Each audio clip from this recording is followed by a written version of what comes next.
colocou aposto. Vou chamar o pastor Paulo, que está ouvindo a palavra de Deus.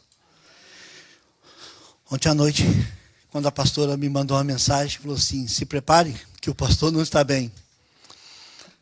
Aí eu liguei para o pastor Paulo e pedi para ele, se prepara. Boa, né? Amém? Por isso que nós temos aqui um...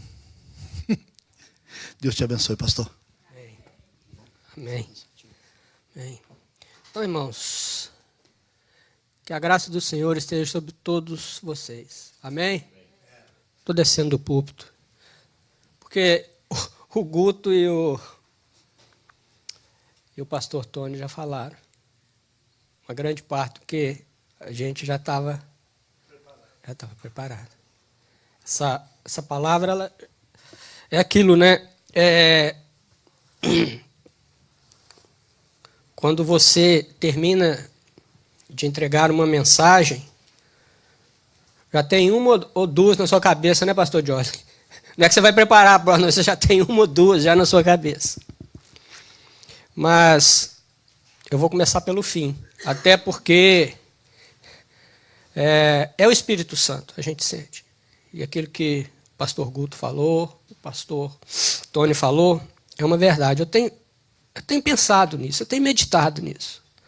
Esses estudos que nós temos feito sobre o que é a igreja e seus sacramentos, têm nos levado a... Né? O próprio estudo te leva a... Meu filho, estuda mais um pouco sobre a questão de igreja, de responsabilidade, de Bíblia, né? Do que é isso aí que Deus deixou para você. E eu vejo o seguinte, ele passou ali o Mar Vermelho abrindo, uma coisa que eu aprendi ao longo do meu ministério. O milagre tem que impactar primeiro você. O milagre que Deus faz, primeiro tem que falar com você. Depois falar com o outro. Porque se ele não fala com você, você simplesmente, né, é como um fio condutor, simplesmente passou por você e atingiu a outra pessoa. É uma tomada.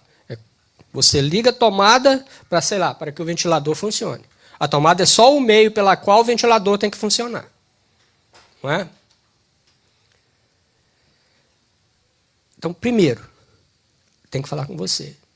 Quando Moisés abriu o Mar Vermelho, se aquilo ali não falou com Moisés,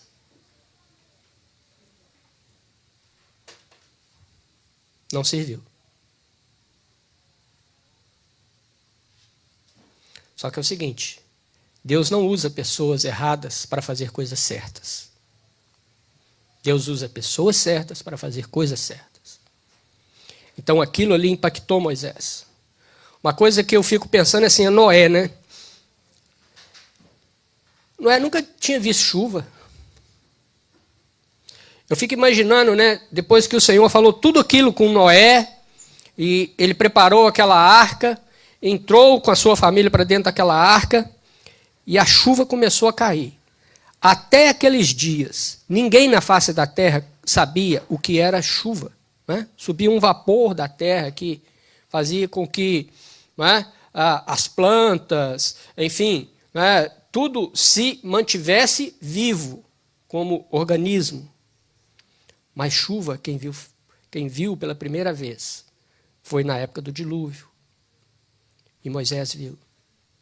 Eu acho que ali foi a resposta.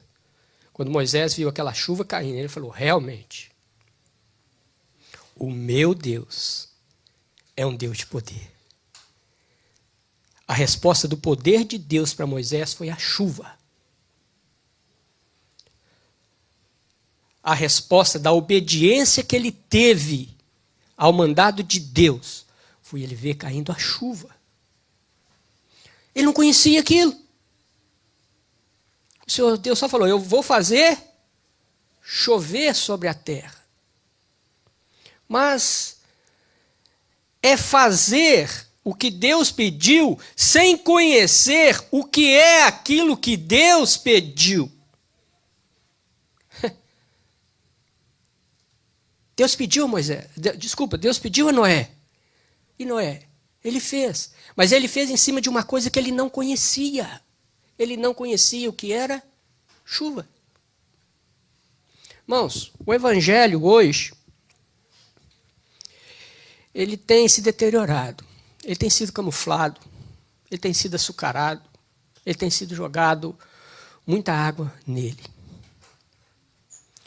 Mas o texto que nós escolhemos para ler essa manhã são dois. Romanos 1:16. É uma postura, é uma posição que a igreja tem que tomar nos dias de hoje.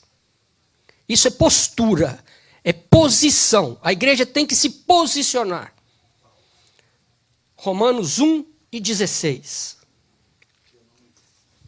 Pode deixar em inglês mesmo. Não me envergonho do evangelho, pois é o poder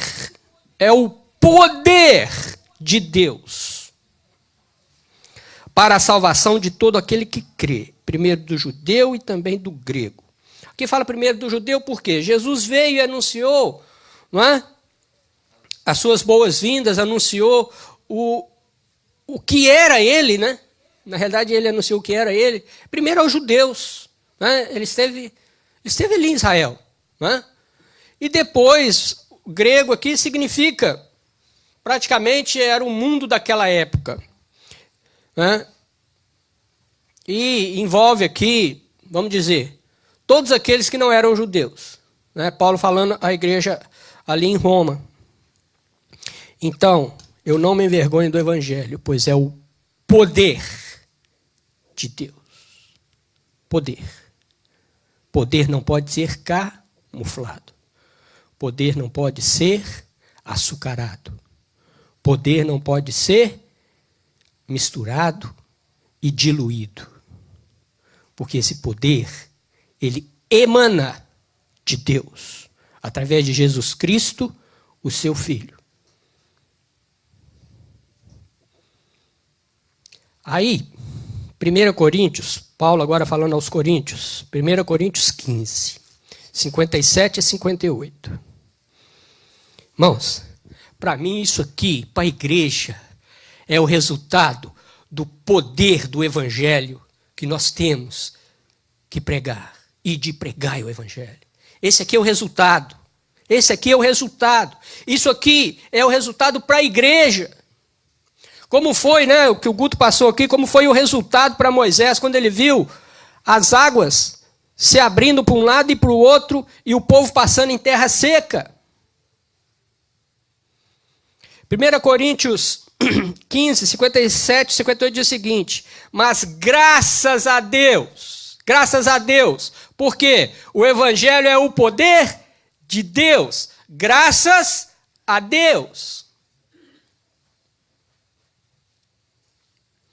que nos dá a vitória por nosso Senhor Jesus Cristo. O que é o evangelho? Se não, resumidamente dizer, Jesus Cristo é o Salvador. Não é isso? Estou resumindo aqui, né? Sim, resumir, né? Portanto, olha como ele fala para a igreja. Olha a esperança. Olha o que o poder do evangelho trouxe a nós, igreja. Portanto, meus amados irmãos, sede firmes e constantes. Está vendo que não pode ser açucarado? Não pode ser melado? Não pode ser camuflado o evangelho? Sede firmes e constantes. Postura. Sempre abundantes na obra do Senhor. Então, irmãos, quem pôs a mão no arado não pode olhar para trás. Tem serviço e tem profissão. Ok? Né? A turma mais do interior aí sabe muito bem, né? Se está com arado aqui, dá uma olhada para trás, ou sai tudo torto lá na frente, ou pode pegar uma pedra, um pedaço de pau no caminho e pode se machucar. Não é? Quebrar o arado não é o problema é se machucar. abundantes na obra do Senhor, sabendo que no Senhor o vosso trabalho não é vão. O nosso trabalho não é vão, irmãos. Por isso que eu falei que eu ia começar de trás para frente. Moisés, quando abriu o Mar Vermelho, ele pôde dizer, esse é o poder de Deus. Deus se manifestou em mim e não foi vão. Olha essa nação toda que passou a seco. E Noé, e Elias, Pedro, e João, e Paulo, e podemos citar diversos nomes de servos de Deus, e mesmo ao longo da história, saindo da Bíblia, homens de Deus que fizeram a diferença na história da igreja até o dia de hoje. Desde aquele que me discipulou. Não é? Ele fez uma obra. Ele gastou muito tempo comigo, viu? E muita paciência também. Mas o trabalho dele não foi vão. Como aquele que te discipulou, aquele que te ensinou as verdades, ou aqueles, né? O trabalho deles não foram em vão.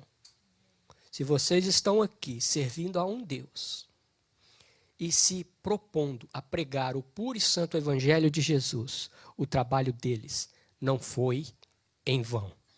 A firmeza e a constante desses servos de Deus fizeram a diferença lá atrás e continuam fazendo a diferença até hoje, porque nós estamos aqui para fazer a diferença. E foi lá atrás que isso tudo começou, através deles. Seja quantos e quantos anos, ou há poucos anos, mas o trabalho não foi em vão. O evangelho apresentado foi o evangelho puro. Não se envergonharam. Irmãos, vou falar uma coisa aqui, que é para a igreja e para quem está escutando. Eu não gosto de ficar muito... O pastor às vezes fala assim, reverendo, eu já falei com ele que eu não gosto. Aí ele me provoca e me chama. Né? Ele provoca, mas tá bom, tudo bem. Né? Isso chama-se comunhão também. Né?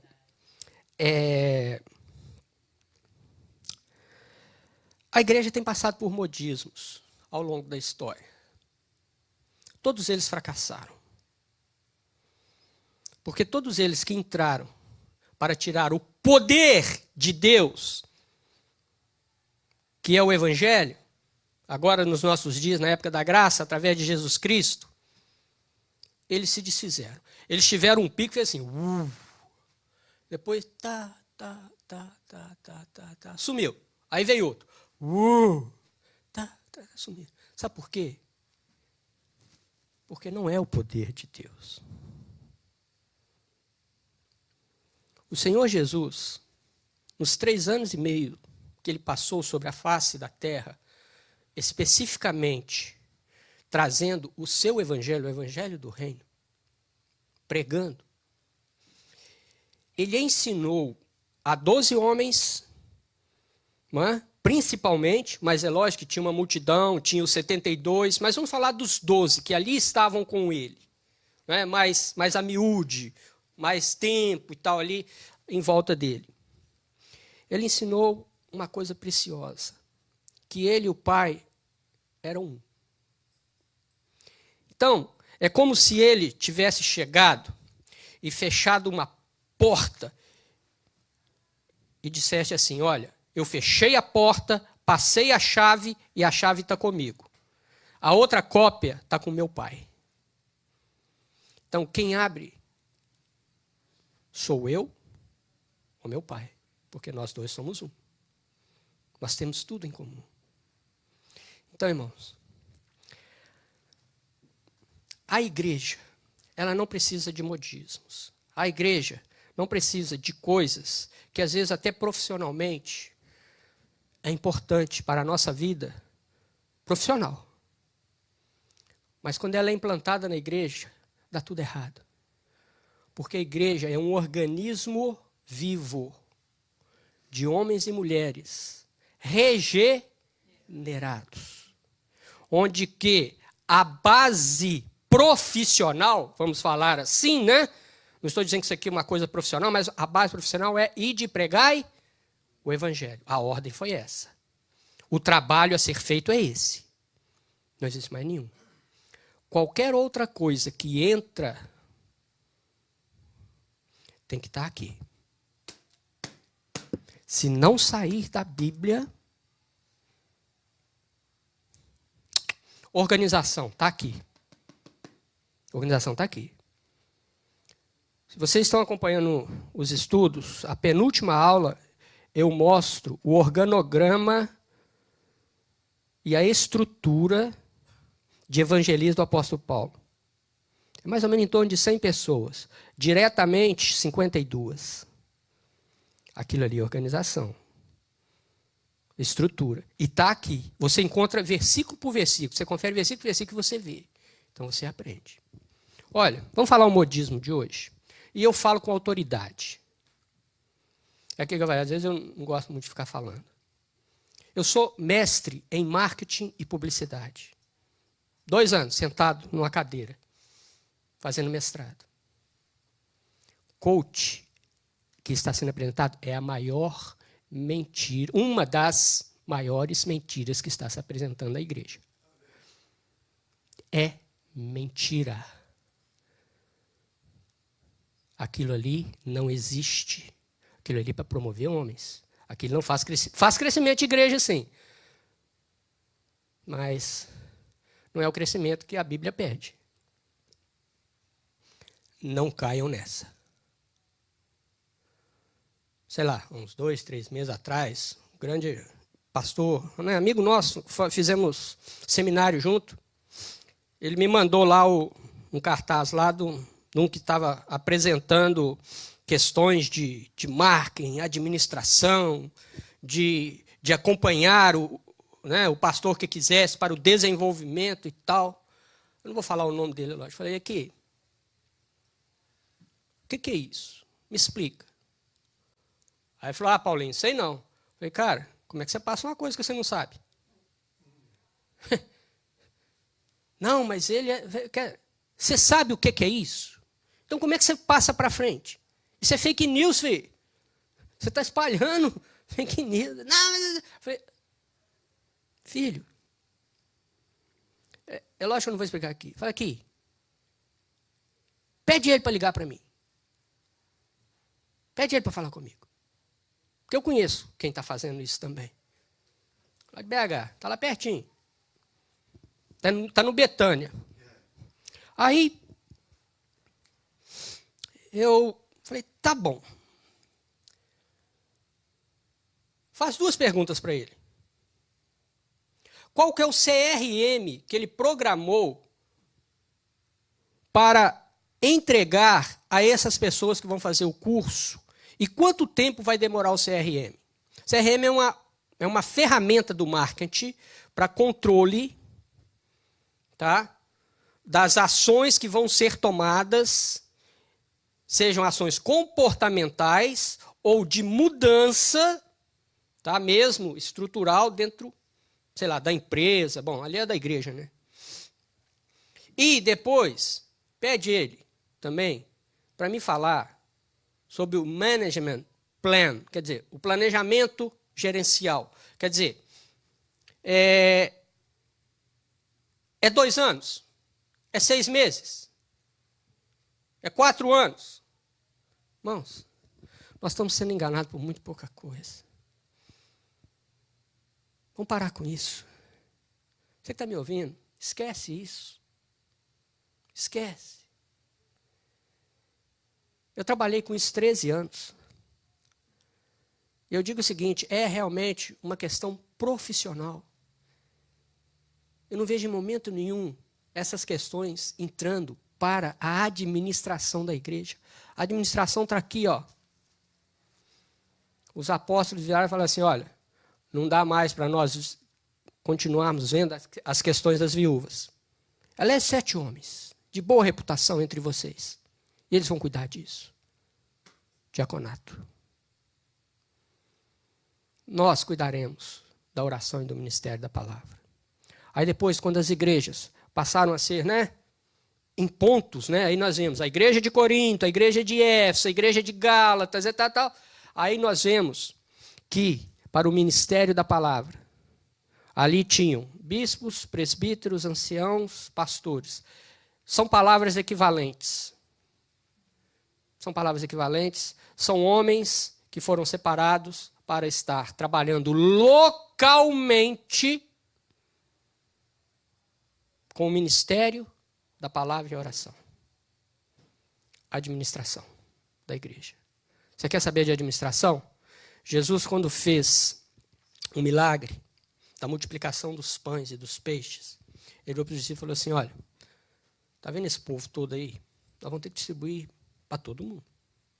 Separa em grupo de 50. E outra, põe todo mundo sentado. Porque imagina em pé. E sentado. Sentado, eu tenho uma visão, como eu tenho a visão de vocês sentados aqui de cima, de saber quem recebeu e quem não recebeu. Organização e estrutura. Bíblia. A igreja passa pelo manual dela, que é bíblico. Ok? Não estou dizendo que a igreja não precisa de um contabilista, não estou dizendo que a igreja não precisa de um administrador formado, não. Mas até ele, para fazer as coisas de Deus dentro da igreja, ele tem que saber o limite da qual ele está fazendo. Se ele não está colocando coisas que às vezes não é preciso. São coisas que é para o banco da escola e lá para fora. Eu não me envergonho do Evangelho, porque é o poder de Deus. Irmãos, o Evangelho, ele tem atravessado os séculos. O diabo, ele tem tentado, de todas as formas, exterminar com a igreja. Não é enfraquecer a igreja, não. Ele quer exterminar mesmo. É acabar mesmo. Você pensa que, quando Paulo fala que a guerra é nas regiões celestiais, não é? A gente acha que está aqui no nosso patamar, mas a guerra é travada lá, é porque a questão é extermínio. Extermínio. O evangelho, ele quer exterminar. Ele quer acabar com a igreja. O evangelho não, o Satanás. E isso começa em tirar o poder transformador do evangelho. Mas eu não tiro o evangelho da igreja, mas eu o enfraqueço. Tática de guerra. Nós estamos numa guerra espiritual. Vamos para a Bíblia? Vou buscar lá fora, não. Como que foi a destruição de Jericó? Eles enfraqueceram os moradores de Jericó. Eles cercaram a cidade. Então não entrava e não saía nada. Nem gente, nem alimento. Eles foram enfraquecendo sem acabar com a cidade. Eles foram enfraquecendo. Foram enfraquecendo. Não é? Até que veio a ordem. Faça o círculo em volta da cidade, toque as trombetas, e a cidade foi destruída com o quê? Pelo poder de Deus, mas barulho. Não é? As muralhas caíram com o quê? Hã? Irmãos, tomemos cuidado para não estarmos sendo Jericó. Você vai sugando aos poucos. Você vai tirando a essência do evangelho. Você não tira o evangelho, você tira a essência, vai tirando. Vai tirando um pouquinho. Vai ficando anêmico. Anêmico. Sem força. Sem força. Depois, um pequeno vírus faz uma grande destruição. Satanás está fazendo isso. Ele já usou diversas táticas em diversos momentos da história para destruir a igreja. Decapitou, colocou na fogueira, colocou para os leões comerem. Não é? Sacrificaram pessoas. Não é? E o evangelho se fortalecia.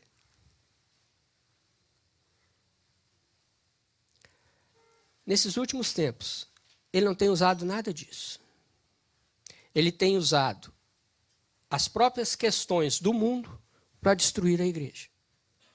Sem destruir as pessoas que estão na igreja. Vocês estão entendendo? Sim. É um momento de nós pararmos, irmãos. Porque, assim, às vezes o mundo nos tira atenção com tanta coisa. E hoje, com essa questão de informação, que é no instalar de dedos, a informação chega até você e você passa para quantas pessoas você quiser, né? Através da mídia e tudo.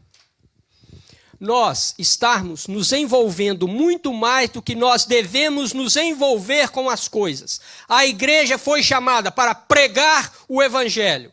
A igreja foi chamada para se posicionar no mundo. E ponto. A igreja se posicionou. Então ela está posicionada. Ela prega o evangelho. Então ela está cumprindo o dever de Cristo. E ponto. Não há vagas para nós, igreja, desde que Jesus nasceu. Jesus deu um sinal no seu nascimento. Não há vagas para quem segue esse homem. Ele nasceu numa estrebaria porque não havia lugar. Não tinha uma casa, sei lá, uma pensão, enfim. Ele nasceu num lugar onde o recado estava escrito: não há vagas para você.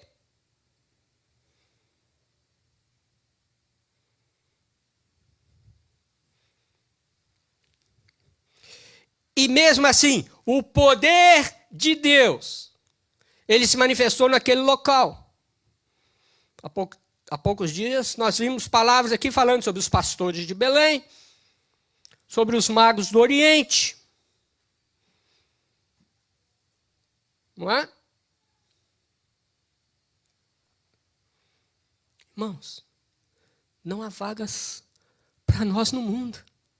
Sabe por quê? Até porque nós não somos desse mundo, né, pastor? Então, não precisa ficar procurando muita vaga aqui, não. É isso, irmãos. O evangelho, ele é confrontador. Ele coloca o homem e o seu pecado face a face. Ele confronta. E o ser humano, depois que o pecado entrou no mundo, ele não gosta de ser confrontado. Eu não gosto de ser confrontado. Vocês não gostam de ser confrontados. Não é só falando de Bíblia, não. Eu estou falando de coisas gerais. No cotidiano de cada um. Paulo, ele teve que vencer essas dificuldades na sua vida. O apóstolo Paulo. Porque ele fala, olha, o mal que eu não quero fazer, este eu faço. E o bem que eu desejo fazer, esse eu não faço. Estou, resumindo. Irmãos, o evangelho é o poder de Deus para todo aquele que crê.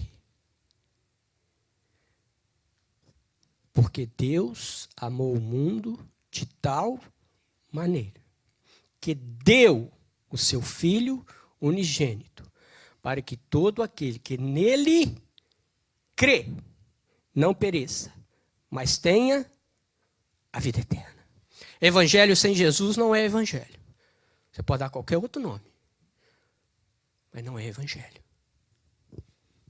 Evangelho em que Jesus é apresentado como amigo, mas não apresentado como Salvador, não é evangelho.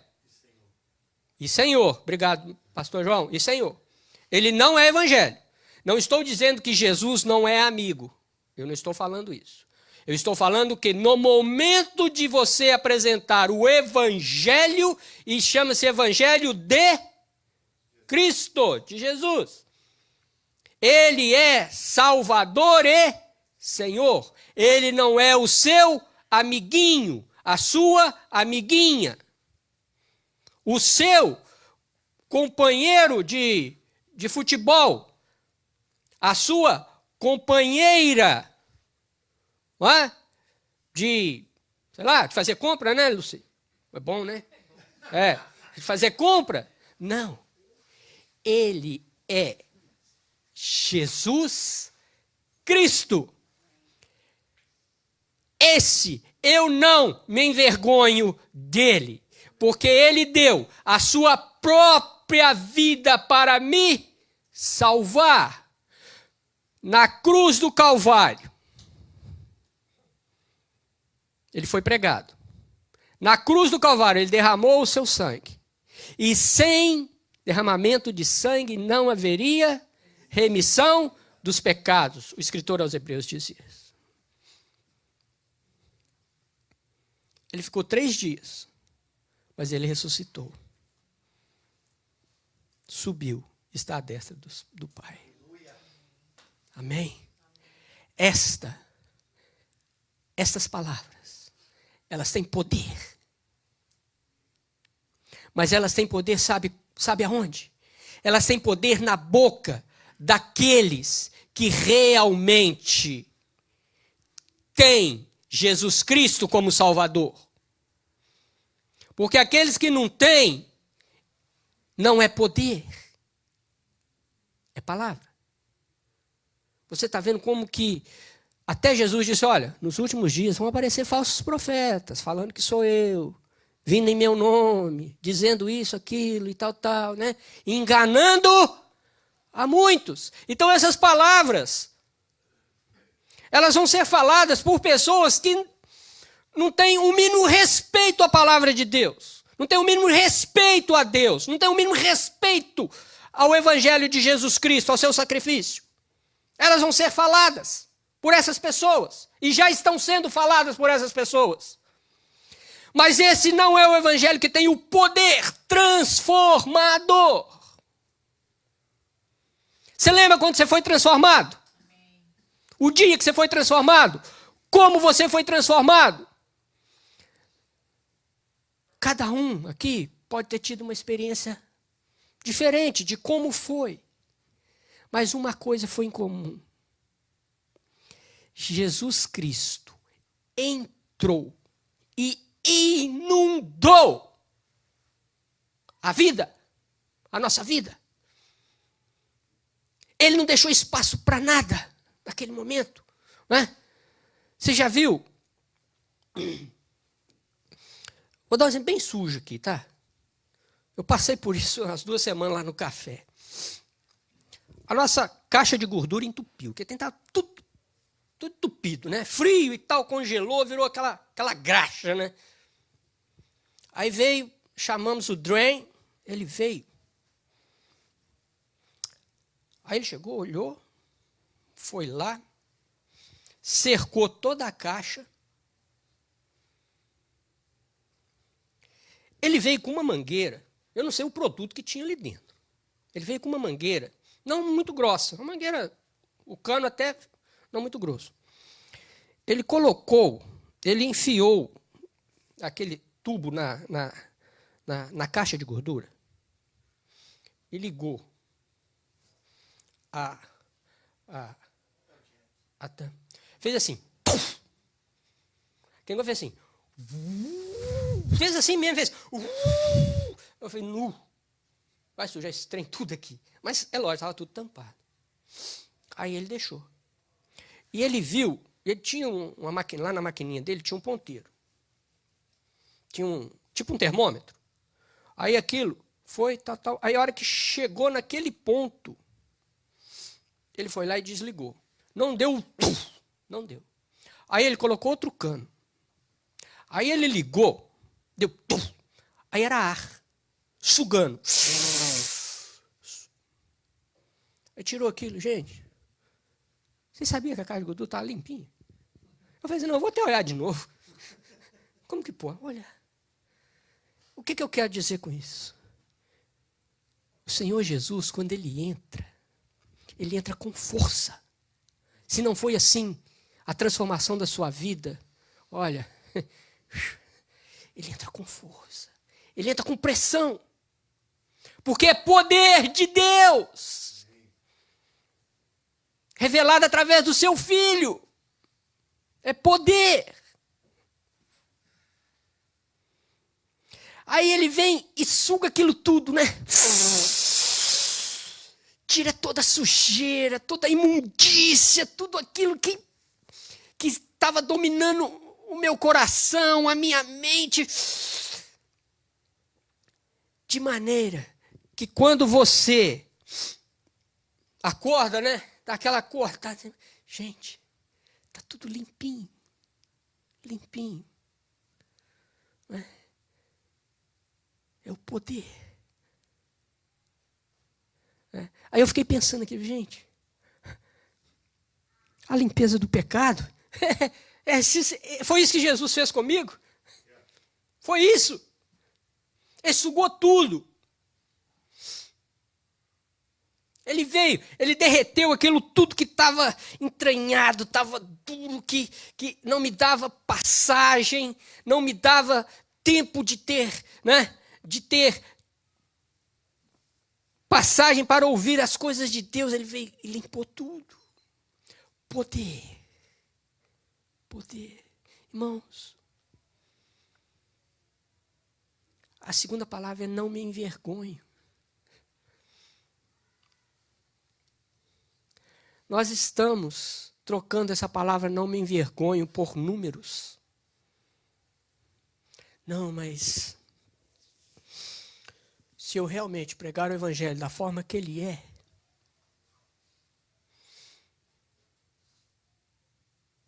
eu não vou estar pensando em ter muitas pessoas ao meu lado. Então o que eu faço? Eu dou uma camuflada no evangelho. Até porque eu sou igreja. E, às vezes, meu pensamento vai longe. Eu sou igreja é o seguinte, se o Estado descobrir que eu não abro nem a Bíblia aqui dentro, pode ser que o Estado venha e feche esse negócio e fale, você não é igreja não. Você é tudo, menos igreja. Irmãos, nós estamos vendo isso nos nossos tempos. Tá?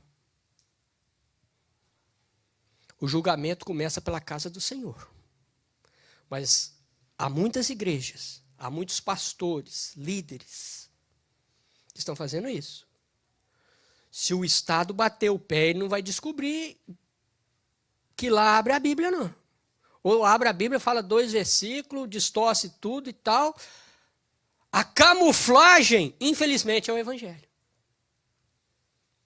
O que está por trás são outras coisas muito piores e escusas que o homem quer para ele. Tá?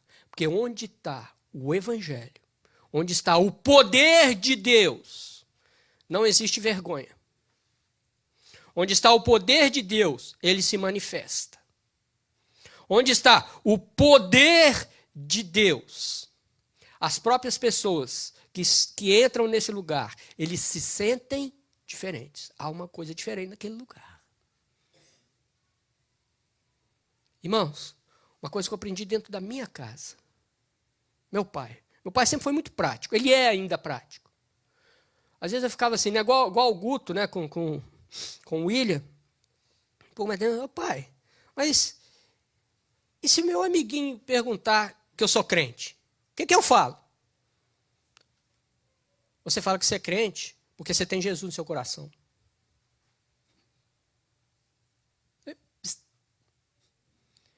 Mas por que eu tenho... E se ele me perguntar por que eu tenho Jesus no coração? Porque ele um dia, ele te salvou e vai te levar para o céu. Fala isso para ele. Irmãos, sem muita passar a mão. Você fala isso. É isso que você tem que falar. A igreja, não estou em geral, a igreja hoje está com medo de falar a verdade. Está com medo de falar o evangelho ao vizinho, ao próximo, ao amigo do trabalho. Não, eu tenho que evangelizar ele, mas assim, eu tenho que começar de leve. Tem que ir mostrando. Não, eu não estou dizendo para você, como se diz, acelerar, não é isso. Mas há coisas que o evangelho ele não deixa que se negocie. Jesus Cristo é o centro. Ponto. Jesus Cristo é o Salvador. Ponto. Se alguém te perguntar amanhã ou hoje, não sei, tá assim, tá, mas por que você crê no Senhor Jesus Cristo? Porque Ele é o Salvador. Você pode ter certeza. Porque Ele é o Salvador. Você foi firme, educado. Porque Ele é o Salvador. Ele vai abrir um leque para você evangelizar. Ele mesmo vai te perguntar. Ele mesmo vai te indagar. Ele mesmo, às vezes, não vai concordar, vai achar isso. Mas eu começo, não.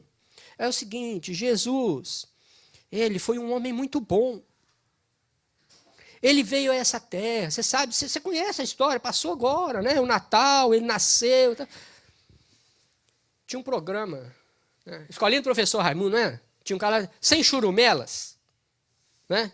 Não era isso? Não tinha lá? Que vinha, não, sem churumelas. É isso, irmãos. É isso. O evangelho, ele é duro, mas ele é amor. O evangelho, ele é justiça, mas ele é paz.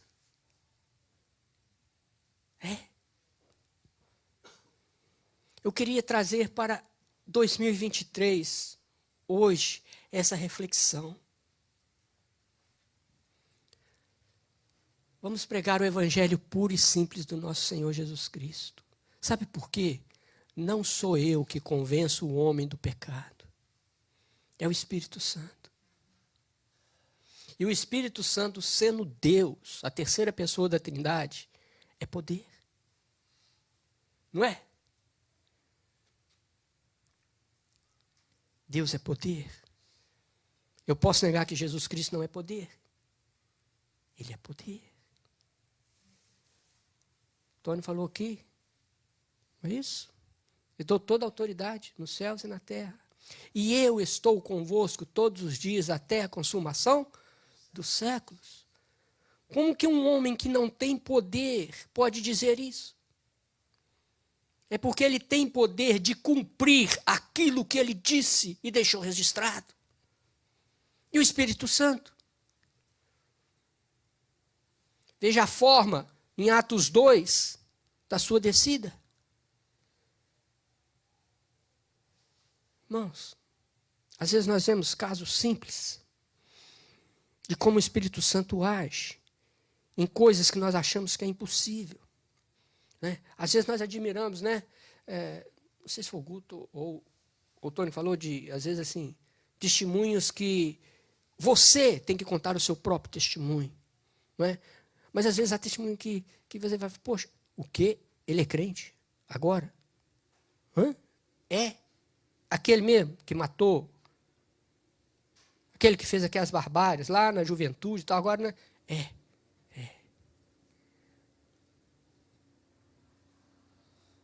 Poder. O poder do Evangelho. Eu tinha um livrinho, eu perdi esse livrinho. Eu tenho, às vezes eu fico assim, meu Deus. São testemunhos. São testemunhos registrados, tá? Por um evangelista da Assembleia de Deus de Pernambuco. Ele escreveu esse testemunho e saiu vendendo para as igrejas e tal. Eu sei que eu comprei e perdi. Então, não tem livraria, não tem lugar nenhum. ele mostra na sua trajetória cristã, na sua trajetória de evangelista, tá? Os testemunhos que ele ouviu. Irmãos, eu tenho muita coisa para fazer ainda, gente. Deus tem que me dar pelo menos mais 200 anos. Gente, é maravilhoso. É maravilhoso. Quando você, assim, às vezes pegava alguns testemunhos ali e falava assim, gente, é por isso que fala que o impossível está na mão de Deus. Só que tem uma coisa. O Evangelho, os anjos queriam fazer isso. Mas o Senhor falou, vocês não vão fazer. Isso quem vai fazer é a minha igreja. É aqueles que eu comprei através do meu filho com sangue na cruz do Calvário. E aí, irmãos, essa igreja somos nós. E aí? Qual o objetivo para 2023?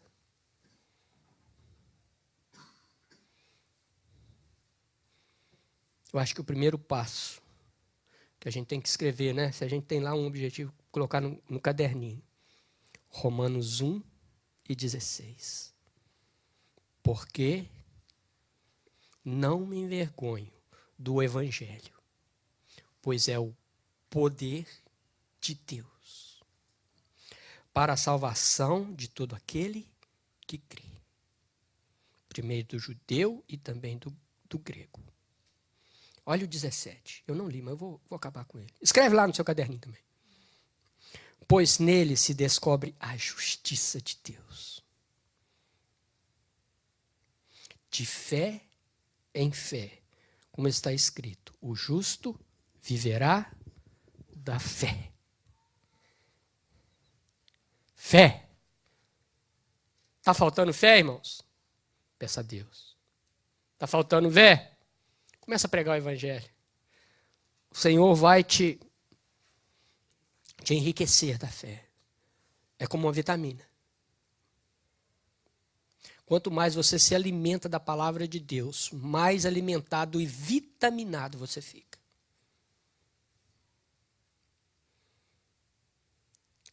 Olha, um dos grandes avivamentos que houve na história da igreja, ele é marcado com esse versículo aqui, a última parte do 17. O justo viverá pela fé. Foi a reforma protestante começada por Martim Lutero. Um homem, ele teve a coragem. E muitos se juntaram a ele.